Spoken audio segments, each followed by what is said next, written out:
చూసినట్టయితే ఫస్ట్ మనం చూడాల్సింది రాష్ట్రాల వారీగా పెద్ద ఏంటి. మొదటిది రాజస్థాన్, 2 మధ్యప్రదేశ్, 3 మహారాష్ట్ర, 4 ఆంధ్రప్రదేశ్ ఉండింది. ప్రస్తుతం ఏది ఉంది 4వ ప్లేస్లో? ఉత్తరప్రదేశ్. జాగ్రత్తగా గమనించండి, ఇంతకుముందు ఆంధ్రప్రదేశ్ ఉండింది, ఇప్పుడు ఉత్తరప్రదేశ్ ఉంది. ఈ విషయాన్ని ఖచ్చితంగా గమనించాలి. మరి చిన్నవేంటి? మొత్తం రాష్ట్రాల్లో చిన్నవేంటి? మొదటిది గోవా, తర్వాత సిక్కిం. మొదటిది గోవా, తర్వాతది సిక్కిం, మూడవదిగా త్రిపుర, 4వదిగా నాగాల్యాండ్. మళ్ళీ చెప్తున్నాను వరుసగా. మొదటిది గోవా, 2వదిగా సిక్కిం, మూడవది మనకి త్రిపుర, 4వదిగా నాగాల్యాండ్.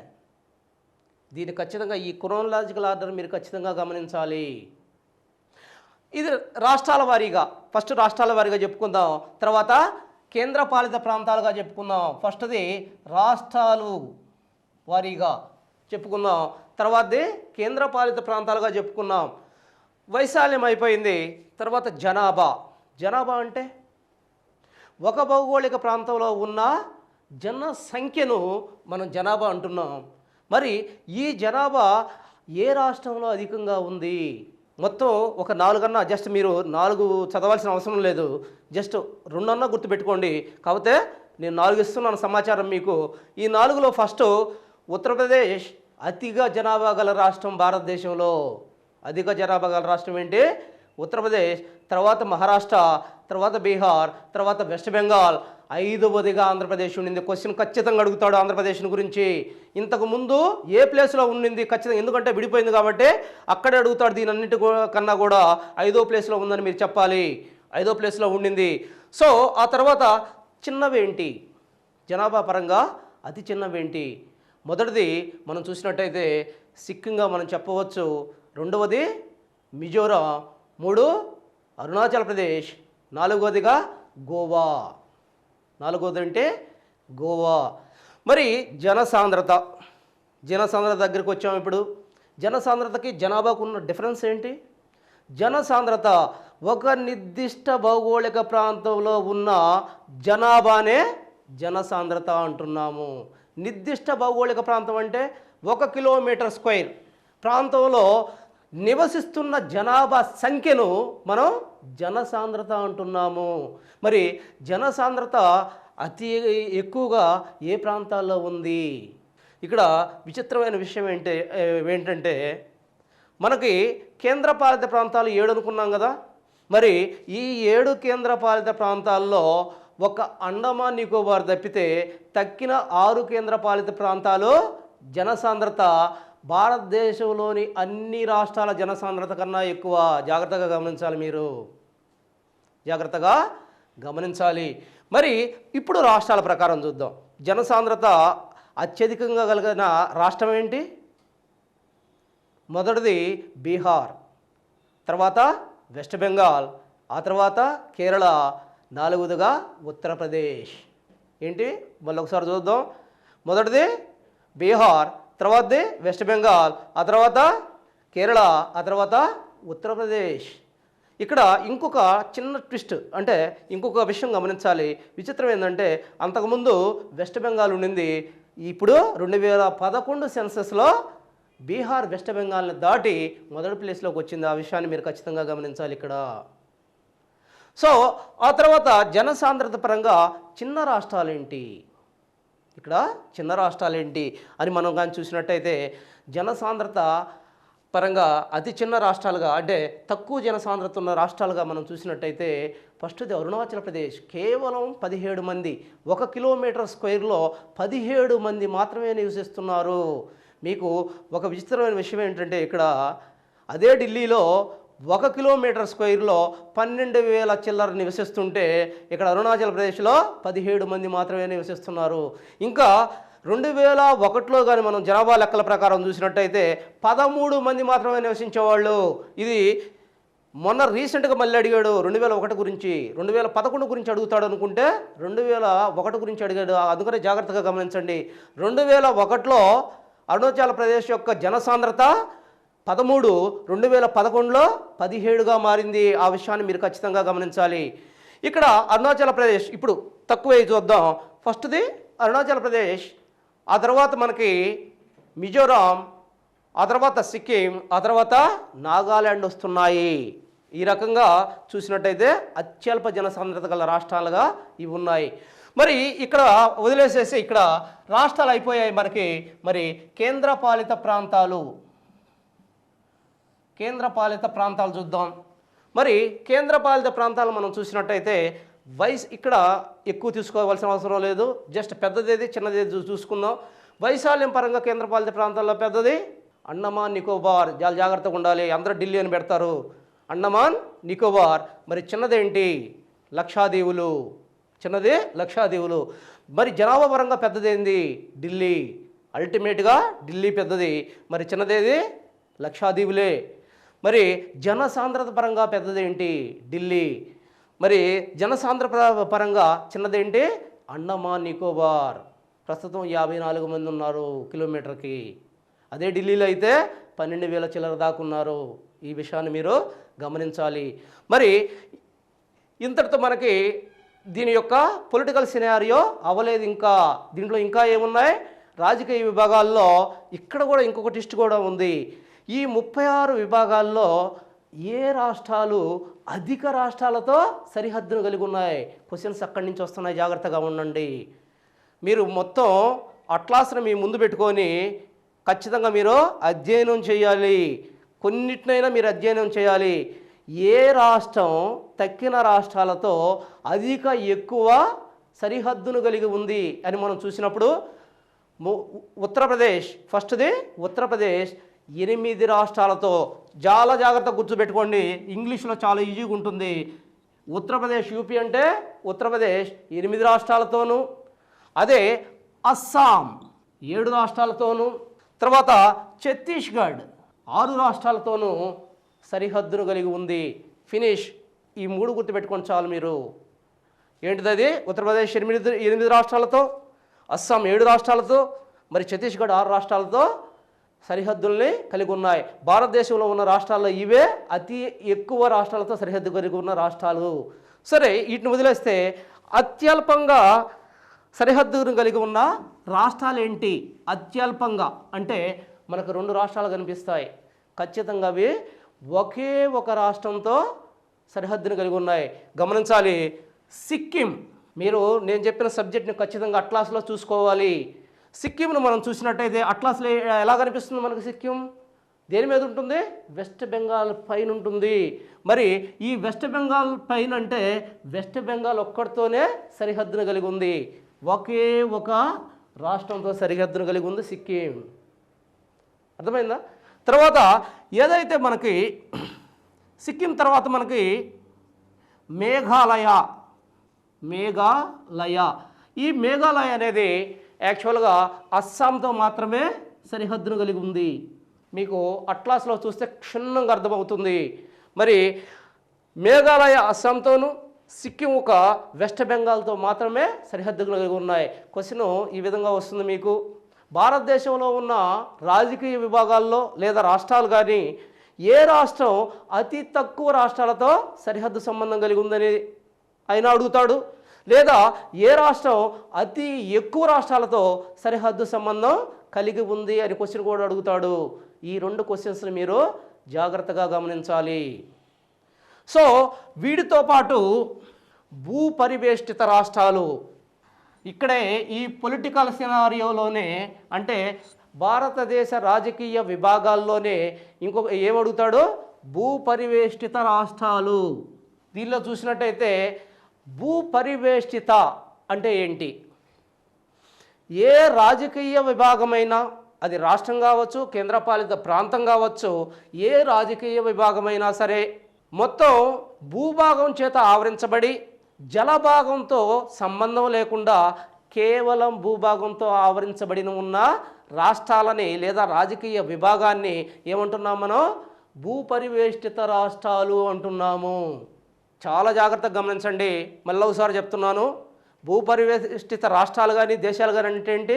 భూపరివేష్టిత రాష్ట్రం అంటే ఏ రాష్ట్రం అయితే తన చుట్టూ భూమి చేత ఆవరించబడి ఉండి జలభాగంతో సంబంధం లేకుండా ఉండాలి. జలభాగం టచ్ కాకూడదు. దాన్ని ఏమంటున్నాం? భూపరివేష్టిత రాష్ట్రాలు అంటున్నాం. భారతదేశంలో ఎన్ని భూపరివేష్టిత రాష్ట్రాలు ఉన్నాయంటే ఇంతకుముందు 4 ఉండేవి, ఇప్పుడు 5 అయినాయి. 5వదేదో మనం ఖచ్చితంగా గుర్తుంచుకోవాలి. ఎందుకని? జార్ఖండ్ అనేది తెలంగాణ అనేది రీసెంట్గా ఏర్పడింది. ఇది కూడా భూపరివేష్టిత రాష్ట్రమే. మొన్నటి వరకు మనకు 5 ఏమున్నాయి? మొదటిది హర్యానా, రెండోది మధ్యప్రదేశ్, మూడవది జార్ఖండ్, 4వది ఛత్తీస్గఢ్. ఈ 4 మాత్రమే భూపరివేష్టిత రాష్ట్రాలుగా ఉన్నాయి భారతదేశంలో. ఇటీవల కాలంలో 2014లో కొత్త రాష్ట్రంగా తెలంగాణ ఆవిర్భవించింది. ఆవిర్భవించిన తెలంగాణ భూపరివేష్టిత రాష్ట్రము. మరి ఈ 4టికి ఇది కలిసి మొత్తం ప్రస్తుతం భారతదేశంలో 5 భూపరివేష్టిత రాష్ట్రాలు ఉన్నాయి. ఇక్కడే మనం వరల్డ్ జాగ్రఫీలోని కొన్ని విషయాలను కూడా ఇక్కడే మాట్లాడుకుందాం. మరి ప్రపంచంలో భూపరివేష్టిత రాష్ట్రాలు లేదా భూపరివేష్టిత దేశాలు ఉన్నాయా? మరి ప్రపంచంలో మనం చూసినట్టయితే భూపరివేష్టిత దేశం అంటే ఏంటి? భూపరివేష్టిత దేశము అంటే ఏంటి? ఏ దేశమైతే కొన్ని దేశాల మధ్య ఉండి దేశాల సరిహద్దును కలిగి ఉంటే దాన్ని భూపరివేష్టిత దేశం అంటున్నారు. ఇక్కడ కూడా ఏ జలభాగం కూడా టచ్ కాకూడదు. కేవలం దేశాలు మాత్రమే దీని చుట్టూ ఉండాలి. దేశాలు సరిహద్దుగానే ఉండాలి. దాన్నే భూపరివేష్టిత దేశం అంటున్నారు. జాగ్రత్తగా గమనించాలి. జలం ఇక్కడ టచ్ కాకూడదు. సముద్రం కానీ ఏదైనా సరే సరిహద్దుగా ఉండకూడదు. అంటే తీర ప్రాంతం దీనికి ఉండకూడదు. ప్రపంచంలో అతిపెద్ద భూపరివేష్టిత ప్రాంతం ఏందో మనం చూసినట్టయితే, ప్రపంచంలో అతిపెద్ద భూపరివేష్టిత దేశాన్ని మనం చూసినట్టయితే మంగోలియా. ఎక్కడుంది మంగోలియా? చైనాకి రష్యాకి మధ్యలో ఉన్నది. చైనా దేశానికి రష్యా దేశానికి మధ్యలో ఉన్న మంగోలియా ప్రపంచంలో అతిపెద్ద భూపరివేష్టిత దేశంగా చెప్పవచ్చు. మరి 7 ఖండాలు ఉన్నాయి. మరి 7 ఖండాలు మీకు తెలిసి ఉంటుంది యాక్చువల్గా. ఏంటి 7 ఖండాలు? ఆసియా, ఆఫ్రికా, ఐరోపా, ఉత్తర అమెరికా, దక్షిణ అమెరికా, మరి ఆస్ట్రేలియా, మరి అంటార్కిటికా. మరి ఈ 7 ఖండాల్లో మనం చూసినట్టయితే ఏ ఖండాలు అసలు భూపరివేష్టిత దేశాలు లేని ఖండాలేంటి? ఇది ఇంపార్టెంట్. ఇప్పుడు దాకా మనం భూపరివేష్టిత దేశాలు ఉన్న అన్ని ఖండాల్లో భూపరివేష్టిత దేశాలు ఉంటాయి. కానీ కొన్ని ఖండాలు 2 ఖండాల్లో మాత్రమే అసలు భూపరివేష్టిత దేశాలు లేవు. ఒక్కసారి మీరు ఆలోచించండి, ఏ ఉండొచ్చు అవి? మనం చూసినట్టయితే ఉత్తర అమెరికా. ఉత్తర అమెరికాలో ఎన్ని దేశాలు ఉన్నాయి? 3 దేశాలు కనిపిస్తాయి మనకి. పైన ఉన్నది ఉత్తర అమెరికాలో, పైన ఉన్నది జస్ట్ సింపుల్గా మీకు ఒక బొమ్మ వేస్తాను ఉత్తర అమెరికా గురించి చూడండి ఒక్కసారి. ఇది ఉత్తర అమెరికా. యాక్చువల్గా ఇది ఉత్తర అమెరికా. ఇంతేనా? ఇదే మీకు అట్లాస్లో కనపడే ఉత్తర అమెరికా ఇదే. ఈ ఉత్తర అమెరికాలో దీన్ని ఏమంటున్నాం మనం యాక్చువల్గా? ఇది కెనడా, ఇది యుఎస్ఏ, ఇది మెక్సికో, ఇది మెక్సికో. ఇవి 3 భాగాలుగా మనం విభజిస్తున్నాం దీన్ని. 3 దేశాలు ఉన్నాయి ఇక్కడ. చూడండి, ఈ 3 దేశాల చుట్టూ ఏముంటుంది ఇక్కడ? ఇది పసిఫిక్ మహాసముద్రం, పసిఫిక్. ఇది అట్లాంటిక్ మహాసముద్రము. ఇది పసిఫిక్ మహాసముద్రం, ఇది అట్లాంటిక్ మహాసముద్రం. ఈ అన్నిటి చేత ఇది ఆవరించబడి ఉన్నాయి. అంటే నీరు 3 దేశాలను కలుస్తూ ఉంది. కాబట్టి ఈ ఖండంలో భూపరివేష్టిత దేశం అనేదే లేదు. మరి ఆస్ట్రేలియా తీసుకోండి. ఆస్ట్రేలియాలో ప్రపంచ పటంలో కిందగా ఉంటుంది. మీకు చూసినట్టయితే ఆస్ట్రేలియా తీసుకుంటే ఆస్ట్రేలియా చుట్టూ నీరుంటుంది. మరి ఆ ఖండం కూడా భూపరివేష్టిత దేశం లేదు. మరి కొన్ని దేశాలు అతి ఎక్కువ భూపరివేష్టిత దేశాలు గల ఖండం ఏది అని అడుగుతున్నాడు. ఖచ్చితంగా గుర్తుపెట్టుకోవాలి, ఆఫ్రికా. ఏ ఖండం? ఆఫ్రికా ఖండం. అతి ఎక్కువ భూపరివేష్టిత దేశాలు గల ఖండాన్ని ఆఫ్రికా ఖండం అంటున్నాం. మరి ఆఫ్రికా ఖండంలో అతిపెద్ద భూపరివేష్టిత దేశం ఏంది? ఆ ఉన్న వాటిలో పెద్దదేంది? Congo Republic. ఏంటి? కాంగో రిపబ్లిక్ అనేది గుర్తుపెట్టుకోవాలి. ఆ తర్వాత మనం చూసినట్టయితే దక్షిణ అమెరికా తీసుకున్నట్టయితే దక్షిణ అమెరికా ఖండంలో ఏమున్నాయి భూపరివేష్టిత దేశాలు? బొలీవియా, ఉరుగ్వే, ఈ దేశాలన్నీ కూడా భూపరివేష్టిత దేశాలే. ఆ తర్వాత మన ఆగ్నేయ ఆసియా, మన ఆసియా ఖండంలో చూసుకుంటే ఆగ్నేయ ఆసియాలో భూపరివేష్టిత దేశం ఏదన్నా ఉందా? లావోస్ అనేది భూపరివేష్టిత దేశంగా చెప్పబడుతుంది. సో ఈ విధంగా భారతదేశంలో చూసుకున్నట్టయితే రాజకీయ విభాగాలు ఈ విధంగా ఉన్నాయి. భారతదేశం యొక్క రాజకీయ విభాగాలుగా మనం చెప్పుకోవచ్చు. మరి 5వ పాయింట్గా చూసినట్టయితే భారతదేశం యొక్క సరిహద్దులు ఏంటి? భారతదేశానికి గుర్తుంచుకోవాలి, 2 రకాల సరిహద్దులు ఉన్నాయి. మన దేశానికి 2 రకాల సరిహద్దులు ఉన్నాయి. ఒకటి భూ సరిహద్దు, 2 జల సరిహద్దు, దానినే తీరరేఖ అంటున్నాం. ఈ చాప్టర్లో ఇంకొక ఇంపార్టెంట్ టాపిక్ ఏంటంటే మనకి భారతదేశం యొక్క సరిహద్దులు. భారతదేశ సరిహద్దులు మనం చూసినట్టయితే భారతదేశానికి 2 రకాల సరిహద్దులు ఉన్నాయి. మొదటిగా భారతదేశానికి ఒకటి భూ సరిహద్దు, 2 జల సరిహద్దు. 2 రకాల సరిహద్దులు మనకి కనిపిస్తాయి. ఇక్కడ మనం చూసినట్టయితే ఒక్కసారి ఈ మ్యాప్ను గమనించండి. భూ సరిహద్దు ఒక్కసారి చూడండి. భూ సరిహద్దు ఇక్కడ గుజరాత్ నుండి వరుసగా విస్తరిస్తూ ఇటు జమ్మూ కాశ్మీర్ మరియు ఉత్తరాఖండ్, తర్వాత ఉత్తరప్రదేశ్, బీహార్, వెస్ట్ బెంగాల్, ఆ తర్వాత ఇక్కడ సిక్కిం, ఆ తర్వాత అరుణాచల్ ప్రదేశ్ నుంచి ఇటు నాగాల్యాండ్, తర్వాత ఇది మణిపూర్, తర్వాత ఇక్కడ మిజోరాం మీదుగా త్రిపుర, ఇక్కడ మేఘాలయ నుంచి ఇక్కడ వెస్ట్ బెంగాల్, ఇన్ని రాష్ట్రాల గుండా ఇది ప్రయాణిస్తూ ఉంది భూ సరిహద్దు. యాక్చువల్గా మీరు ఒకసారి ఈ పటాన్ని మీరు అట్లాస్లో మీరు చూసినట్టయితే మీకు క్లియర్గా కనిపిస్తుంది. మొత్తం భూ సరిహద్దు, భారతదేశంలో భూ సరిహద్దు అనేది చాలా పెద్ద భూ సరిహద్దును కలిగి ఉంది. అసలు భూ సరిహద్దు అంటే భారతదేశం యొక్క భూభాగం తన పొరుగున ఉన్న ఇతర దేశాల భూభాగంతో సంబంధాన్ని కలిగి ఉన్న ప్రాంతం, బార్డర్ ఏరియా అంటారు దీన్నే మనం భూ సరిహద్దు అంటున్నాం. అది ఎక్కువ భూ సరిహద్దు భారతదేశానికి ఉంది. మొత్తం భూ సరిహద్దు ఇటు గుజరాత్ నుంచి ఇటు వెస్ట్ బెంగాల్ వరకు మొత్తం 15,200 కిలోమీటర్ల భూ సరిహద్దు భారతదేశానికి ఉన్నది. ఇక్కడ మీరు గమనించాల్సింది ఏంటంటే భారతదేశం యొక్క ఎన్ని రాష్ట్రాలు ఈ భూ సరిహద్దుతో సంబంధం కలిగి ఉన్నాయి? మొత్తం 17 రాష్ట్రాలు ఈ భూ సరిహద్దుతో సంబంధం కలిగి ఉన్నాయి. జాగ్రత్తగా గమనించండి. 17 రాష్ట్రాలు, భారతదేశం యొక్క 17 రాష్ట్రాలు 7 ఇతర దేశాలతో భూ సరిహద్దును కలిగి ఉన్నాయి. మొత్తం 7 ఇతర దేశాలు, మొత్తం కూడా 7. ఈ అంకెలు చాలా జాగ్రత్తగా గమనించాలి. క్వశ్చన్ ఈ విధంగా అడుగుతున్నాడు.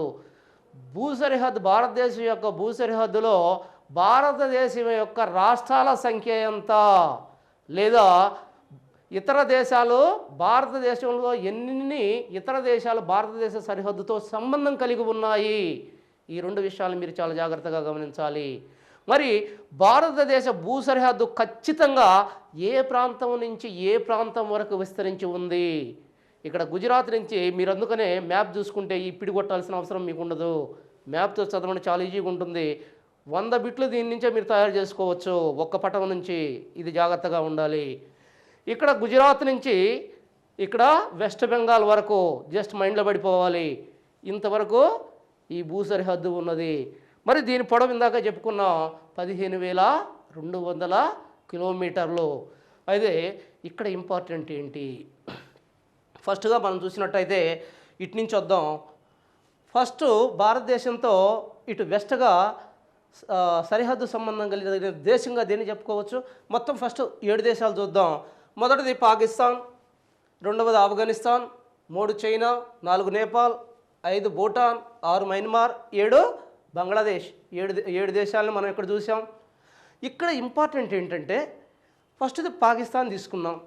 పాకిస్తాన్తో భారతదేశం యొక్క ఎన్ని రాష్ట్రాలు భూ సరిహద్దును కలిగి ఉన్నాయి? క్వశ్చన్ ఈ విధంగా వస్తుంది. చూడండి, మీరు ఖచ్చితంగా మ్యాప్ను పక్కన పెట్టుకొని మీరే లెక్కించాలి. ఏమేమి ఉండొచ్చు పాకిస్తాన్తో? ఒకటి గుజరాత్, రెండోది రాజస్థాన్, ఇక్కడ 3 పంజాబ్, 4 జమ్మూ కాశ్మీర్. సో ఈ 4 రాష్ట్రాలు పాకిస్తాన్తో సంబంధం కలిగి ఉన్నాయి. మరి వీటిల్లో ఈ 4గిట్లో పాకిస్తాన్తో ఏ రాష్ట్రం ఎక్కువ భూ సరిహద్దును కలిగి ఉన్నది, ఇది అడుగుతాడు. చాలా జాగ్రత్తగా ఉండాలి. ఈ 4 గుర్తుపెట్టుకుంటేనే చాలదు మీరు. వీటిల్లో ఏ రాష్ట్రం ఎక్కువగా భూ సరిహద్దుని పాకిస్తాన్తో కలిగి ఉన్నది గుర్తుపెట్టుకోవాలి. చాలామంది జమ్మూ కాశ్మీర్ రాస్తారు, తప్పు. ఏ రాష్ట్రం? రాజస్థాను. పాకిస్తాన్తో అతి ఎక్కువ భూ సరిహద్దు కలిగిన రాష్ట్రం రాజస్థాను. మరి చైనా దగ్గరికి వచ్చి ఇక్కడ ఆఫ్ఘనిస్తాన్ దగ్గరికి వచ్చాం. తర్వాత సెకండ్ బట్మన్ వచ్చేసి ఆఫ్ఘనిస్తాన్. మరి ఆఫ్ఘనిస్తాన్ను మనం చూసినట్టయితే ఆఫ్ఘనిస్తాన్ కేవలం ఒకే ఒక జమ్మూ కాశ్మీర్తో మాత్రమే సరిహద్దు కలిగి ఉంది. క్వశ్చన్ ఇట్ట కూడా అడుగుతాడు. ఏ దేశం భారతదేశంలోని ఒకే ఒక రాష్ట్రంతో భూ సరిహద్దును కలిగి ఉన్నది అంటే ఆఫ్ఘనిస్తాన్ కేవలం జమ్మూ కాశ్మీర్తో మాత్రమే భూ సరిహద్దుని కలిగి ఉన్నది. ఆ తర్వాత చైనా తీసుకుందాం. చైనాతో మన భారతదేశ 5 రాష్ట్రాలు భూ సరిహద్దును కలిగి ఉన్నాయి. చూడండి ఒక్కసారి, ఇక్కడ జమ్మూ కాశ్మీర్ కలిగి ఉంది, ఆ తర్వాత హిమాచల్ ప్రదేశ్, ఆ తర్వాత ఉత్తరాఖండ్, మళ్ళీ ఉత్తరప్రదేశ్, బీహార్, ఇవన్నీ కూడా నేపాల్తో ఉన్నాయి కానీ దీంతో లేవు. జాగ్రత్తగా గమనించాలి. ఏమేమి ఉన్నాయి ఇక్కడ చూడండి. ఇది జమ్మూ కాశ్మీర్, ఇది హిమాచల్ ప్రదేశ్, ఇది ఉత్తరాఖండ్. ఈ 3 మాత్రమే కలిగి ఉన్నాయి. ఆ తరువాత సిక్కిం కలిగి ఉంది, ఆ తర్వాత అరుణాచల్ ప్రదేశ్ కలిగి ఉంది. గమనించాలి, అరుణాచల్ ప్రదేశ్ మాత్రమే కలిగి ఉంది. దేంతో కలిగి ఉంది? చైనాతో ఈ మాత్రమే కలిగి ఉన్నాయి. మరి ఇక్కడున్న రాష్ట్రాలు దేంతో కలిగి ఉన్నాయి? ఇక్కడ ఉత్తరప్రదేశ్ ఉంది, బీహార్ ఉంది, మరి ఈ వెస్ట్ బెంగాల్ ఉన్నాయి. దేంతో కలిగి ఉన్నాయి? ఇవి నేపాల్తో కలిగి ఉన్నాయి. ఇక్కడ నేపాల్ ఉంది ఇది. ఓకే, చాలా జాగ్రత్తగా గమనించాలి. ఈ 5 రాష్ట్రాలు మాత్రమే చైనాతో సరిహద్దును కలిగి ఉన్నాయి. 5 రాష్ట్రాలు మాత్రమే కలిగి ఉన్నాయి. మరి ఈ 5 రాష్ట్రాలతో చైనాతో ఎక్కువ సరిహద్దు కలిగి ఉన్న రాష్ట్రం ఏది? జమ్మూ కాశ్మీర్. ఏది?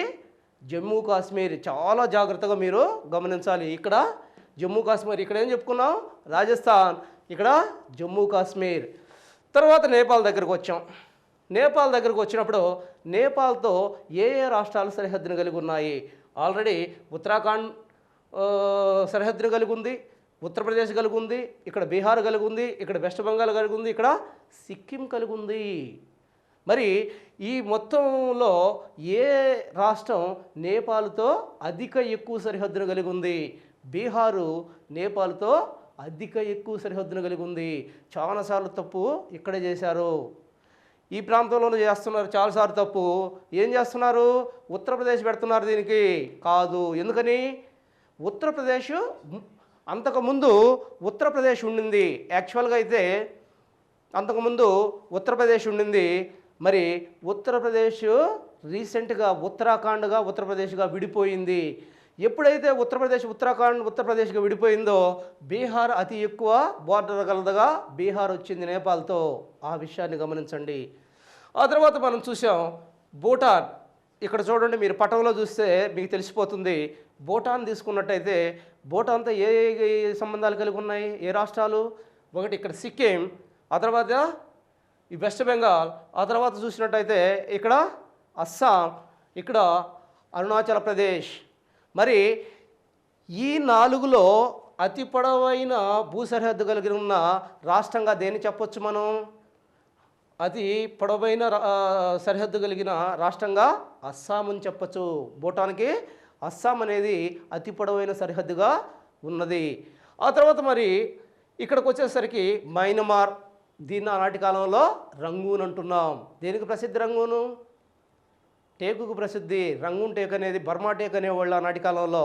దీనికే బర్మా అని పేరు, దీనికే రంగూన్ అని పేరు. ఆ తర్వాత దీన్ని మళ్ళీ మయన్మార్గా పేరు మార్చడం జరిగింది. సో ఈ మయన్మార్ను మనం చూసినట్టయితే ఇవి మయన్మార్కి భారతదేశ రాష్ట్రాలు వరుసగా అరుణాచల్ ప్రదేశ్, ఇక్కడ ఇది అరుణాచల్ ప్రదేశ్, ఇదంతా కూడా అరుణాచల్ ప్రదేశ్ ఇదంతా. ఆ తర్వాత ఇది నాగాల్యాండ్, ఇది మణిపూర్, ఆ తర్వాత ఇది మిజోరాం. సో అరుణాచల్ ప్రదేశ్, నాగాల్యాండ్, మణిపూర్, ఆ తర్వాత మిజోరాం, ఇవన్నీ కూడా దీనికి మయన్మార్కి సరిహద్దుగా ఉన్నాయి. మరి మయన్మార్కి ఏ రాష్ట్రం అతి ఎక్కువ సరిహద్దును కలిగి ఉంది అన్నప్పుడు మనకి అరుణాచల్ ప్రదేశ్ అని చెప్పాలి.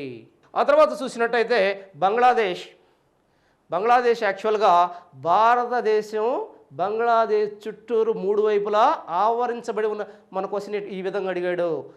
ఏ దేశం భారతదేశంతో 3 వైపులా ఆవరించబడి ఉంది అని అడిగాడు క్వశ్చను. ఏ దేశం? బంగ్లాదేశ్. గమనించాలి, బంగ్లాదేశ్ చూడండి, ఇక్కడ 3 వైపులా భారతదేశం చేత ఆవరించబడి ఉంది. మరి బంగ్లాదేశ్ మనం చూసినట్టయితే మిజోరాం, ఆ తర్వాత త్రిపుర, ఇక్కడికి వచ్చేసరికి అస్సాం, మేఘాలయ, ఆ తర్వాత వెస్ట్ బెంగాల్. క్లియర్ కట్గా రాసుకోవాలి మీరు, ఇవి బొమ్మ వేసుకొని రాసుకోండి. చూడండి, ఇది మిజోరాం, ఇది త్రిపుర, ఇక్కడికి వచ్చేసరికి మనకి అస్సాం, ఇది మేఘాలయ, మరి ఈ ప్రాంతానికి వచ్చేసరికి వెస్ట్ బెంగాల్. ఈ 5 రాష్ట్రాలతో బంగ్లాదేశ్ సరిహద్దును కలిగి ఉంది. మరి బంగ్లాదేశ్తో అతి ఎక్కువ సరిహద్దును కలిగి ఉన్న ఈ 5 రాష్ట్రాల్లో ఉన్న రాష్ట్రం ఏంటి? వెస్ట్ బెంగాల్. గమనించాలి, ఏంటి? వెస్ట్ బెంగాల్. మరి ఇక్కడ ఇంకొక విషయం కూడా మీరు గమనించాలి. ఇప్పుడు 17 రాష్ట్రాలను చెప్పుకున్నాం ఇక్కడ. ఈ 17 రాష్ట్రాల్లో దేనికి దానికని కాకుండా, ఒక్కొక్క దేశానికని కాకుండా, మొత్తం మీద ఇతర దేశాలతో అతి పొడవైన సరిహద్దు కలిగిన రాష్ట్రం ఏంది అన్నప్పుడు మనకు వెస్ట్ బెంగాల్ వస్తుంది. ఈ విషయాన్ని గమనించండి జాగ్రత్తగా. ఏం చెప్తున్నాం ఇక్కడ? ఒక్కో దానికి ఒక్కొక్కటి చెప్పాం.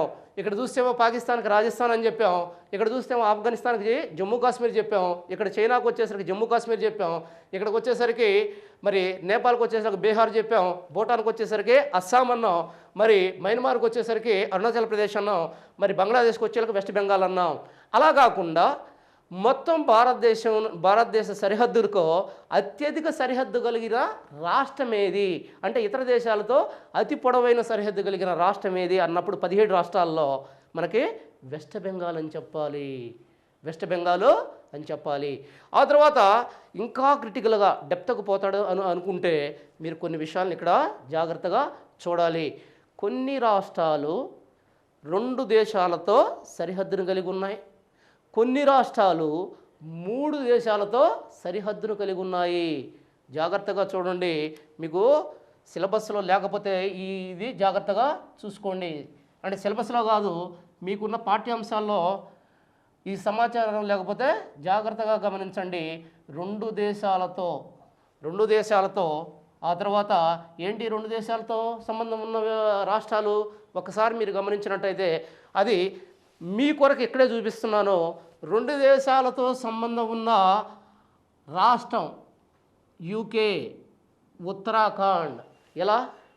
2 దేశాలతో సంబంధం ఉన్న రాష్ట్రం ఉత్తరాఖండ్. ఏ విధంగా చెప్పండి? ఇది చైనా, ఇది నేపాల్. ఈ రెండిటితో సంబంధం ఉన్న రాష్ట్రం ఉత్తరాఖండ్.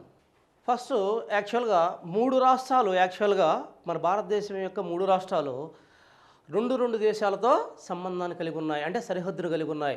మొదట మనం చూసినట్టయితే ఇది ఉత్తరాఖండ్ ఏటితో సంబంధం కలిగి ఉంది? 2 దేశాలతో, ఇటు చైనాతో, ఇటు నేపాల్తో సంబంధం కలిగి ఉంది. చూస్తున్నారు కదా, చైనాతో సంబంధం కలిగి ఉన్నాయి.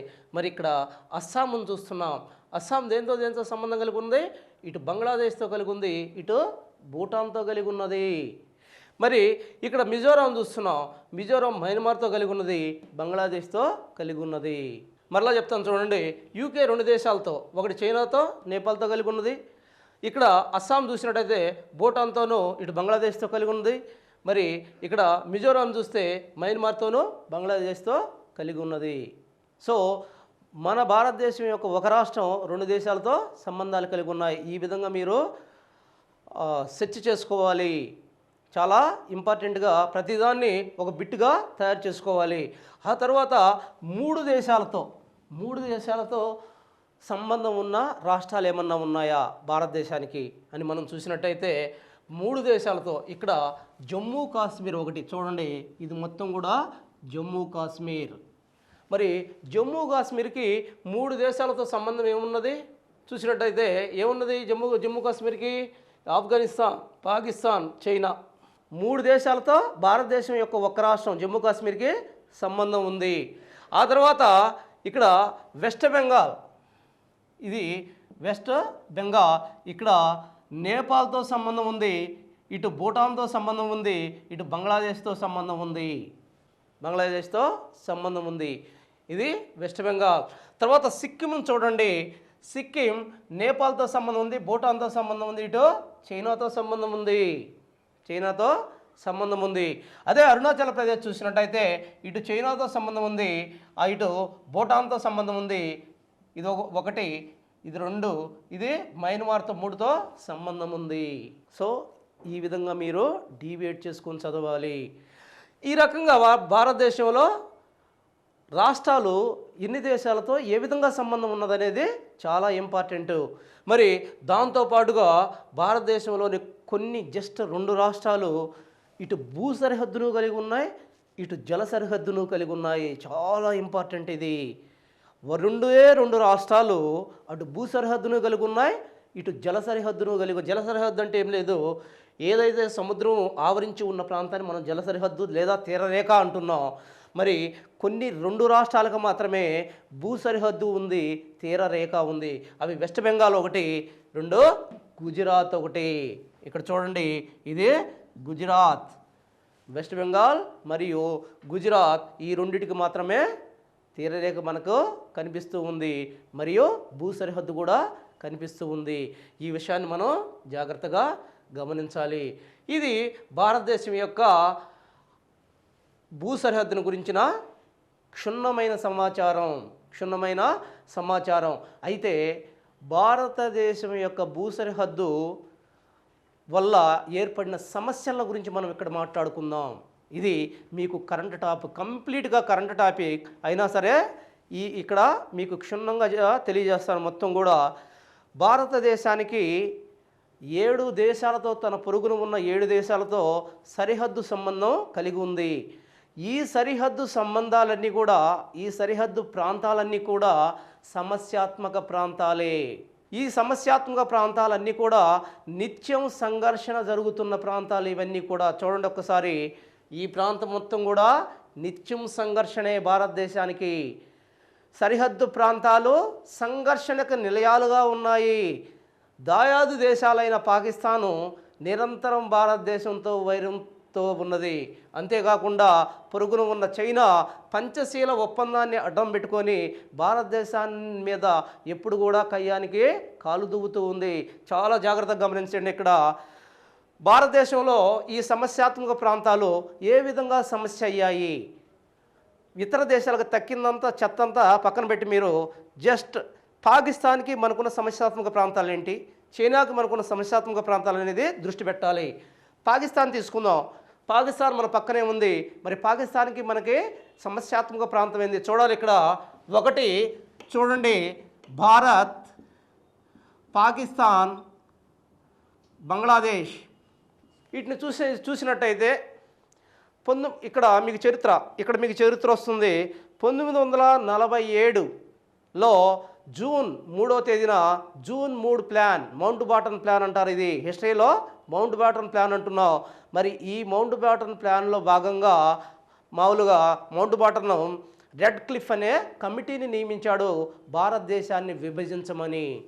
మీకు తెలిసే ఉంటుంది, భారతదేశాన్ని విభజించడానికి మౌంట్ బాటన్ రెడ్ క్లిఫ్ కమిటీని నియమించాడు.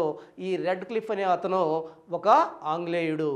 మరి ఈ రెడ్ క్లిఫ్ అనే అతను భారతదేశాన్ని 3 భాగాలుగా విభజించాడు ఆనాటి కాలంలో. 1 భారతదేశం, 2 పశ్చిమ పాకిస్తాన్, 3 తూర్పు పాకిస్తాన్. ఈనాటి కాలంలో తూర్పు పాకిస్తాన్నే మనం బంగ్లాదేశ్ అంటున్నాం. ఆనాటి కాలంలో 1977 యుద్ధంలో బంగ్లాదేశ్ ఆవిర్భవించింది. అంతకుముందు తూర్పు పాకిస్తాన్, పశ్చిమ పాకిస్తాన్ కలిపి పాకిస్తాన్ అయింది. ఈ పాకిస్తాన్ భారతదేశంతో 1947 ఆగస్టు 14వ తేదీ విడిపోయింది. మనకు స్వతంత్రం వచ్చింది 15వ తేదీ అయితే 14నే వాళ్ళకు స్వతంత్రం వచ్చి మన నుంచి విడిపోవడం జరిగింది. మరి అప్పటి నుంచి భారతదేశంతో పాకిస్తాన్ గొడవ పడుతూనే ఉంది. అప్పటి నుంచి పాకిస్తాను భారతదేశంతో గొడవకి కారణమవుతుంది. ఏంటి ఈ గొడవలు? చాలా ఇంపార్టెంట్.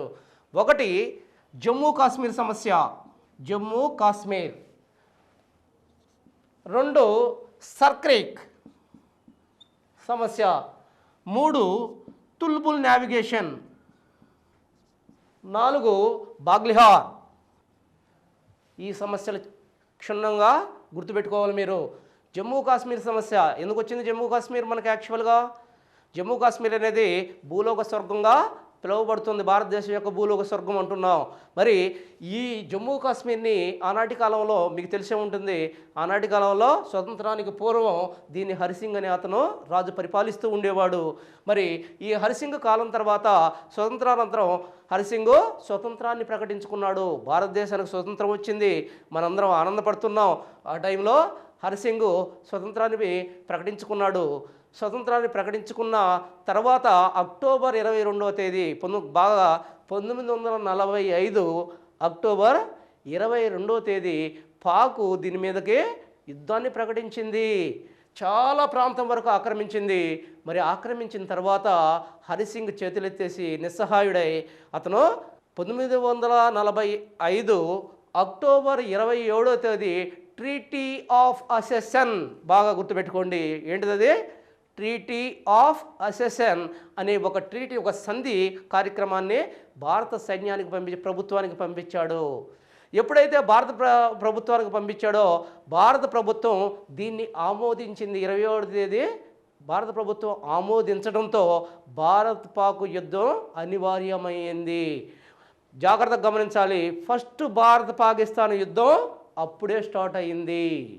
అయితే భారత సైన్యం జమ్మూ కాశ్మీర్కి వెళ్ళి పాకిస్తాన్ సైన్యాన్ని చాలా వరకు తరిమి కొట్టగలిగింది. కానీ ఆనాటి కాలంలో అగ్రదేశాలైన అమెరికా పాకిస్తాన్కి అండగా, రష్యా భారతదేశానికి అండగా వచ్చాయి.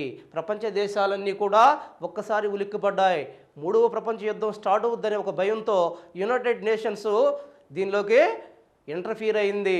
ఎక్కడ వరకు మీరు ఆక్రమించారో అక్కడ వరకే ఆగిపోండి అని చెప్పి ఒక హుకుం జారీ చేయడం జరిగింది. దాంతో పాకిస్తాన్ ఇంతవరకు చూడండి, చాలా జాగ్రత్తగా చూడండి, పాకిస్తాను ఈ ప్రాంతాన్ని ఆక్యుపై చేసింది, అంతవరకే ఆగిపోయింది. మన సైన్యం ఇంతవరకు వాళ్ళని తరిమి వేయగలిగారు. మరి ఇప్పుడు ఇదే సమస్యకి కారణమైంది. దీన్నే పాక్ ఆక్యుపైడ్ కాశ్మీర్ అంటున్నాము. దీన్నే పాక్ ఆక్యుపైడ్ కాశ్మీర్ అంటున్నాము. మరి ఈ పాక్ ఆక్యుపైడ్ కాశ్మీర్ దగ్గర మనకు గీయబడిన గీతనే సరిహద్దు రేఖనే మనం ఎల్ఓసి అంటున్నాము. చాలా జాగ్రత్తగా ఉండాలి. లైన్ ఆఫ్ కంట్రోల్ అంటున్నాము. లైన్ ఆఫ్ కంట్రోల్ అంటున్నాం. మన కార్గిల్ యుద్ధం జరిగినప్పుడు భారతదేశం మన రేడియోలన్నీ ఎల్ఓసి ఎల్ఓసి ఎల్ఓసి అన్నాయి. ఇదే ఆ ఎల్ఓసి. ఈ ఎల్ఓసి దగ్గరే భారత పాక్ సైన్యాలు ఎప్పుడు నిరంతరం సంఘర్షణ జరుగుతూనే ఉంటుంది. ఆ తర్వాత కాలంలో ఈ యుద్ధంలోనే పాకిస్తాను ఇక్కడ సియాచిన్ గ్లేషియర్ అనేది ఉంటుంది, అంటే పెద్ద హిమనీ నది ఉంటుంది సియాచిన్ గ్లేషియర్ అని. మరి ఆ సియాచిన్ గ్లేషియర్ ప్రాంతాన్ని పాకిస్తాన్ ఆక్రమించింది. కొంత భాగాన్ని, కొంత భాగం భారత్లో ఉంది. మరి ఈ ప్రాంతంలో వేయబడ్డ రేఖని, గీయబడ్డ రేఖని, వాళ్ళకి మనకి మధ్య గీయబడ్డ రేఖని ఏమంటున్నాం? ఏజీపీఎల్ అంటున్నాం. Actual ground position line.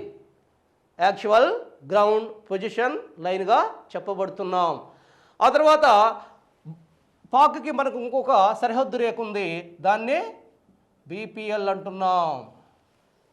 BPL అంటున్నాం. ఈ రకంగా భారతదేశానికి రెడ్ క్లిఫ్ రేఖ ఒక్కటే కాదు, మనకి ఏ పుస్తకాల్లో చూసినా రెడ్ క్లిఫ్ రేఖ అది పాతగా ఎప్పుడో అయిపోయింది. రెడ్ క్లిఫ్ రేఖ కాదు, 3 రేఖలు గమనిస్తాయి. ఇప్పుడు ప్రస్తుతం ప్రజెంట్ ఉన్నవి ఎల్ఓసి, ఏజీపీఎల్, తర్వాత బీపీఎల్ అనే రేఖల్ని మనం గమనించాలి. ఇక్కడ చూసినట్టయితే పాకిస్తాన్కి ఇంకొక సమస్య, మరి ఇది జమ్మూ కాశ్మీర్ సమస్య అయిపోయింది. రెండో సమస్య ఏంటి? సర్క్రీక్ సమస్య. సర్క్రీక్ సమస్య ఏంటి అసలు? సర్క్రీక్ అంటే ఒక్కసారి చూడాలి. ఇక్కడ ఏదైతే ఈ ప్రాంతం ఉందో ఈ ప్రాంతంలో ఉన్న కొంత భాగాన్ని, ఇది పాకిస్తాన్ కదా, మరి పాకిస్తాన్కి ఈ ప్రాంతంలో ఏదైతే గుజరాత్కి మధ్యలో ఉన్న ఒక సన్నని భాగాన్ని మనం సర్క్రీక్ ప్రాంతం అంటాము. మరి ఈ సర్క్రీక్ ప్రాంతం ఎందుకు వివాదాస్పదమైంది? ఇది సముద్ర జలాలు లోతు తక్కువగా ఉన్న సముద్ర జలభాగం. దీనిలో 40 కిలోమీటర్ల ప్రాంతం భారత్ ఆధీనంలో ఉంది. ఈ 40 కిలోమీటర్ల ప్రాంతంలో సముద్ర ఖనిజ వనరులు పుష్కలంగా ఉన్నాయి. దాంతో పాకిస్తాన్ ఈ ప్రాంతం మొత్తం కూడా మాదని చెప్పి ఎప్పుడు కూడా సంఘర్షణకి దిగుతూనే ఉంది. ఇక్కడ మీరు గమనించాల్సింది ఒకటే, ఇటీవల కాలంలో పాకిస్తాన్ 24 ప్యారలల్ లైన్ అనే దాన్ని ఇక్కడ గుర్తించింది. చాలా ఇంపార్టెంట్ ఇది. 24 ప్యారలల్ లైన్ అనే దాన్ని గుర్తించింది. అదే మా సరిహద్దు రేఖ అంది. భారతదేశం దాన్ని ఆమోదించలేదు. ఇది గుర్తుపెట్టుకోండి. A parallel line? 24 parallel line. అది గుర్తుపెట్టుకోవాలి. సరిహద్దు రేఖ ఇది. తర్వాత తుల్బుల్ నావిగేషన్. ఏంటి తుల్బుల్ నావిగేషన్ అంటే? ఇవి చాలా సింపుల్గా చెప్తాను, ఎందుకంటే ఇది మెయిన్స్లో వస్తుంది. మీకు ఇదంతా కూడా అవగాహన కోసం చెప్తున్నాను. యాక్చువల్గా తుల్బుల్ నావిగేషను యాక్చువల్గా ఏంటి?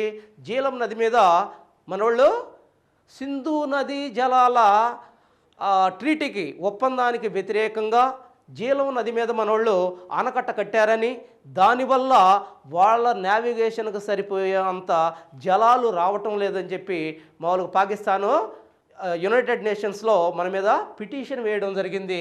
దాన్నే తుల్బుల్ నావిగేషన్ సమస్య అంటారు. మీకు తెలుసు ఎక్కడ ఉంది మనకి జీలం నది? ఈ ప్రాంతంలో జీలం నది ప్రవహిస్తుంది. ఈ ప్రాంతంలో ప్రవహిస్తూ పాకిస్తాన్లోకి ప్రవేశిస్తుంది. ఇక్కడ మనం దీని మీద ఆనకట్ట కట్టడంతో వీళ్ళకి నీళ్లు తక్కువైనాయి అంట. మరి ఇట్ట నీళ్లు తక్కువైనాయి అని చెప్పి పాకిస్తాన్ ఎక్కడికి పోయింది?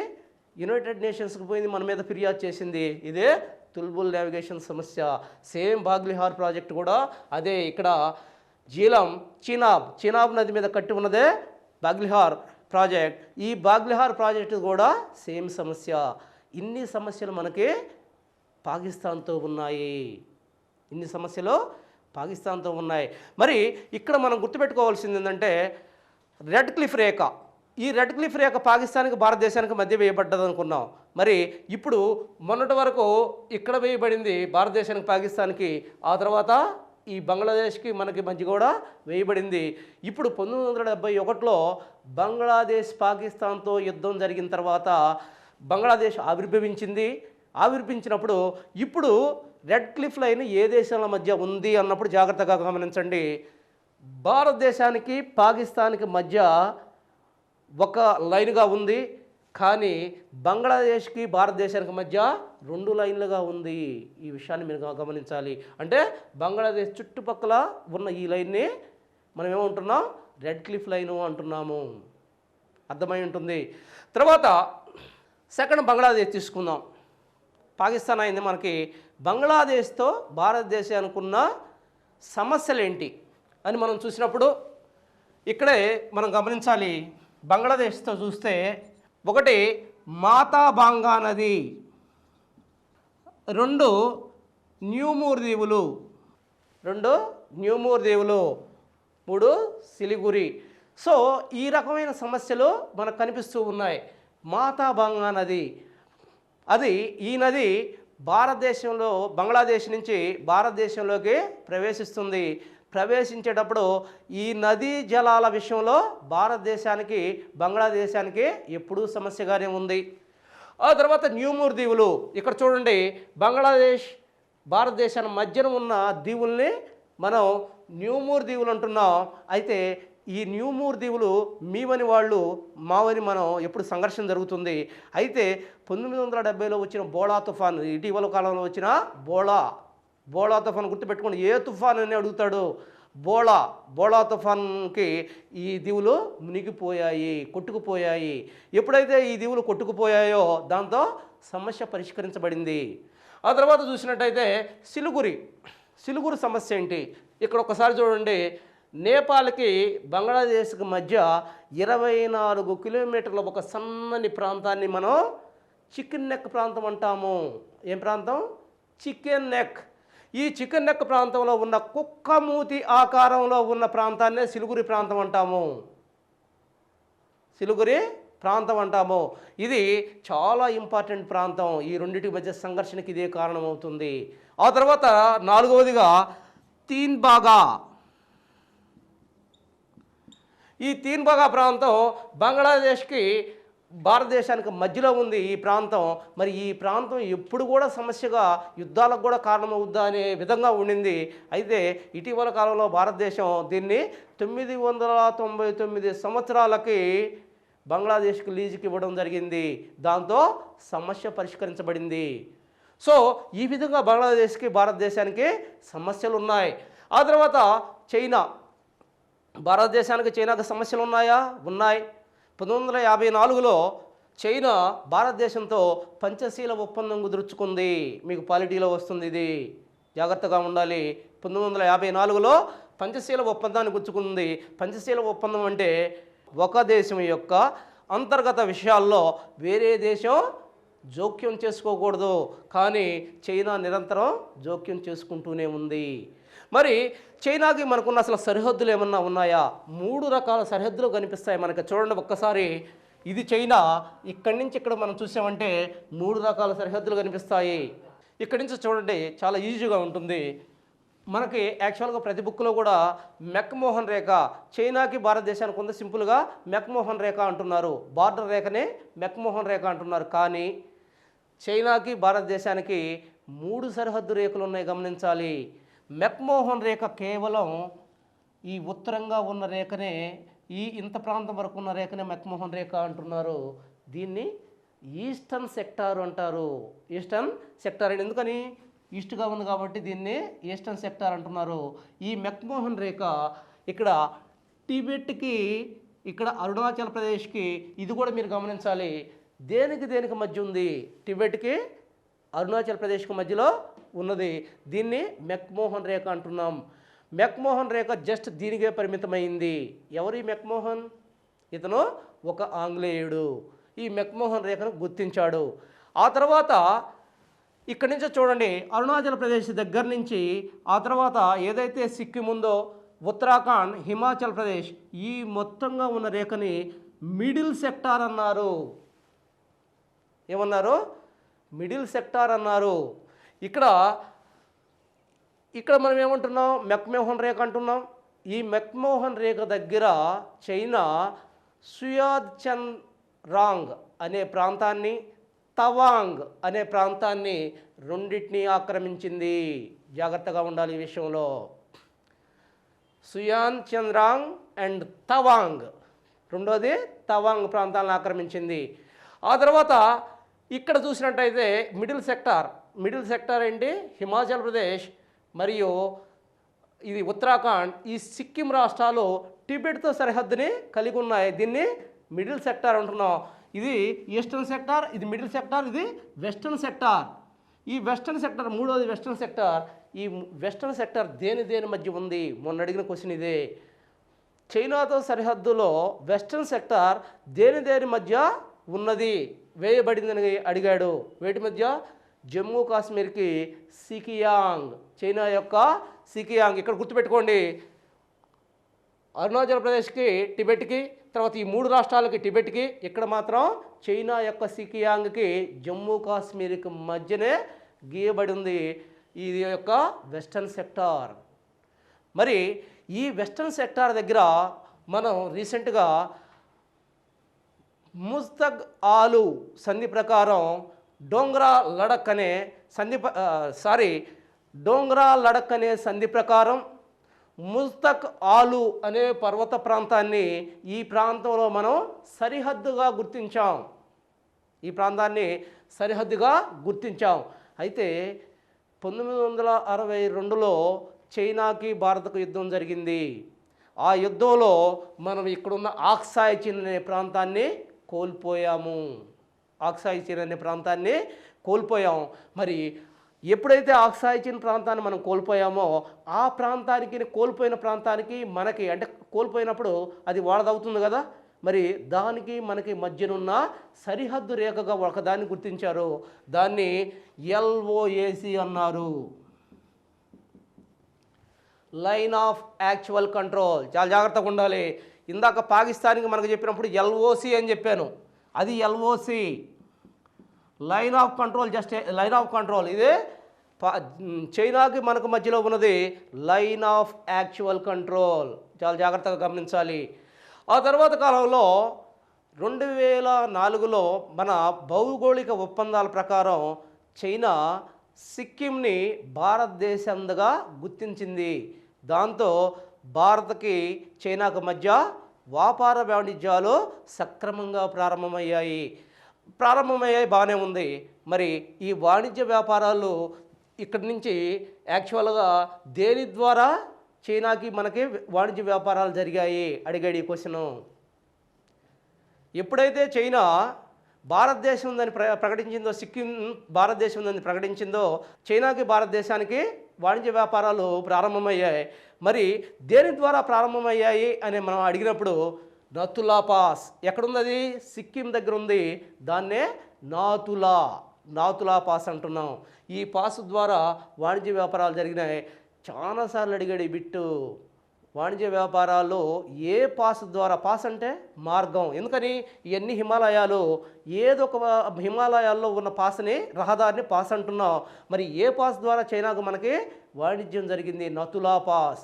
గమనించాలి. ఆ తర్వాత చైనాతో మనం చూసినట్టయితే మొన్న రీసెంట్గా ప్యాకేజీ ఒప్పందం జరిగింది. మరి ప్యాకేజీ ఒప్పందంలో భాగంగా చైనా ఏముంటుందంటే, ఆక్సైజిన్ ప్రాంతాన్ని ఏదైతే తను ఆక్రమించిందో ఆ ఆక్సైజిన్ ప్రాంతాన్ని తనదిగా గుర్తించమంటుంది. భారతదేశం యునైటెడ్ నేషన్స్లో డిక్లేర్ చేయాలి. ఏమని? ఆక్సైజిన్ ప్రాంతం చైనాదని డిక్లేర్ చేయండి.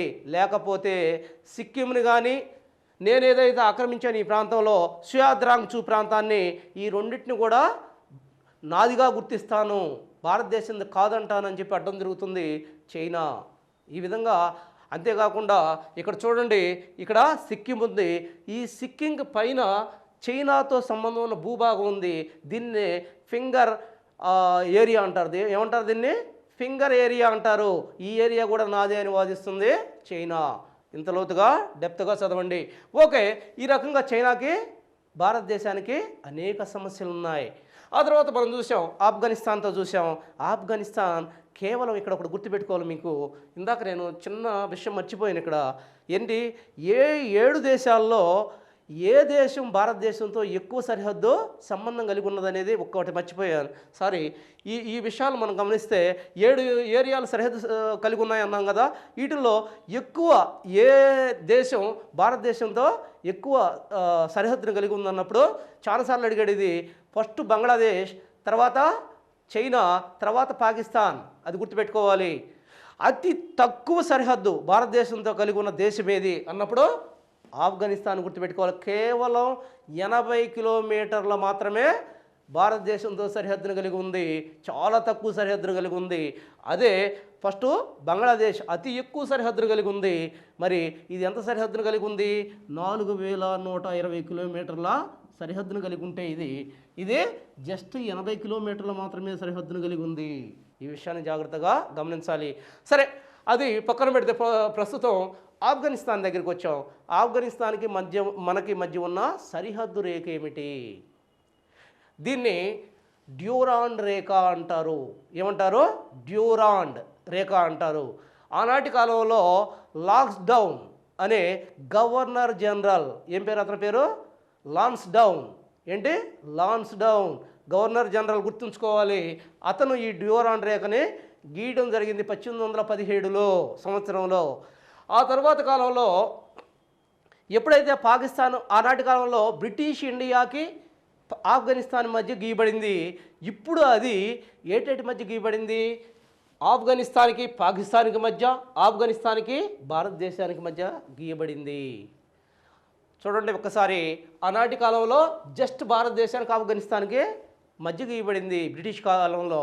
ఆ తర్వాత స్వతంత్రానంతరం పాకిస్తాన్కి, ఆఫ్ఘనిస్తాన్కి, భారతదేశానికి గీయబడింది. ఇది గుర్తుంచుకోవాలి. సో దీంతో మనకి పెద్ద సమస్యలు లేవు. ఆ తర్వాత ఇక్కడ మయన్మార్ భూటాన్ చూద్దాం. భూటాన్తో మనకి ఎటువంటి సరిహద్దులు లేవు, అంటే స్పష్టమైన సరిహద్దు అనేది లేదు, ఎటువంటి సమస్యలు లేవు. అదేవిధంగా నేపాల్తో చూసినప్పటికీ స్పష్టమైన సరిహద్దు అనేది పెద్దగా ఇది కాదు, దీంతో సమస్యలు కూడా మనకు లేవు నేపాల్తో. మరి మయన్మార్తో మనం చూసినట్టయితే మయన్మార్తో మనకి సరిహద్దు సమస్యలు ఉన్నాయి. వాటిని యుడాంబు సంధి, ఏ సంధి అది? యుడాంబు సంధి. ఇవన్నీ గుర్తుపెట్టుకోవాలి, తలకాయ నొప్పి అయినా సరే మీరు చదవాల్సిన అవసరం ఉంది. యుడాంబు సంధి అనే సంధి ద్వారా మనం ఈ సమస్యలను పరిష్కరించుకున్నాం మయన్మార్తో. ఆ తర్వాత మనం చూసినట్టయితే ఇంతవరకు మనకి భారతదేశం సరిహద్దుల్లో మనకి భూ సరిహద్దులు కంప్లీట్ అయ్యాయి.